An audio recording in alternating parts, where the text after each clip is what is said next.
Daar is tye op ons geloofspad waar dit vir ons voel ons is teen 'n muur, waar daar 'n struikelblok voor ons is wat ons nie weet hoe ons daaroor gaan kom nie, waar alles in jou skree, dis te moeilik.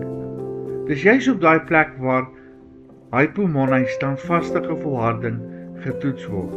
Want elke struikelblok is nie daar om jou te probeer breek nie, maar om jou sterker te maak.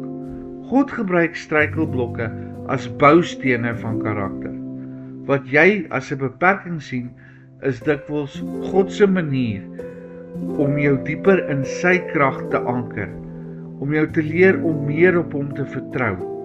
Jakobus 1 vers 2-3 skiet weer eens op: my broers, ag dit louter vreugde wanneer julle in allerhande versoekings val, omdat julle weet dat die beproewing van julle geloof lydsaamheid, hypermonai, bewerk. Wanneer die pad werklik moeilik raak, is dit nie omdat God jou verlaat het nie. Inteendeel, hy lei jou, en hy lei jou juist daardeur, sodat jy op hom moet vertrou. Die wêreld het 'n wollarstorie. Hulle sê God sal jou nie meer gee as wat jy kan hanteer nie. Maar die waarheid is, God gee jou soms meer as wat jy kan hanteer, sodat jy kan groei, sodat jy gereed kan wees om meer te doen, sodat jy kan ontdek dat hy genoeg is as jy nie genoeg is nie, dat sy krag juist na vore kom as jy nie genoeg krag het om aan te gaan nie. 2 Korintiërs 12 vers 9, en hy het vir my gesê, my genade is genoeg vir jou, want my krag word in jou swakheid volbring.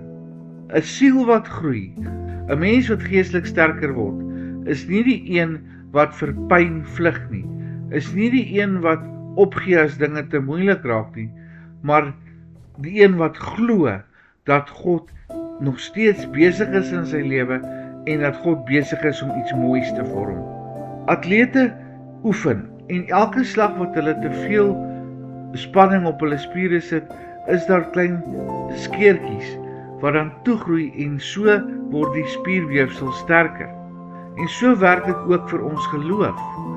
As ons bietjie meer moet uithaal en bietjie meer moet vertrou en bietjie meer moet bid, dan maak dit ons geloof sterker. Die geheim lê daarin om aan te hou beweeg, om aan te hou glo en om aan te hou om alles in God se hand te sit.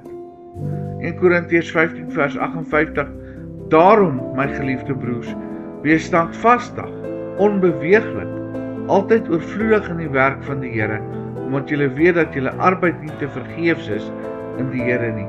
Wees standvastig. Struikelblokke is nooit die einde van jou pad. Dit is die begin van groei. Dit is die begin van iets moois.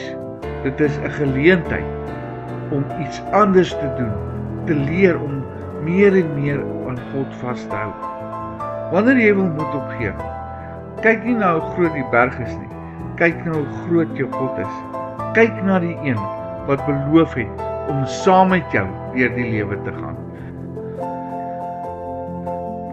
Hemelse Vader, ons loof en prys en eer en verheerlik U naam. Vader, ons sê vir U dankie dat U werklik in ons lewens is en dat U werklik ons wil sterker maak. Help ons om wanneer ons op ons swakste is en wil gaan lê, ons vertroue volkome op U te sit, sodat U krag deur ons tentoongestel kan word, sodat U krag deur ons kan vloei en ons lewens kan verryk. Ons eer en verheerlik en prys U naam. Amen.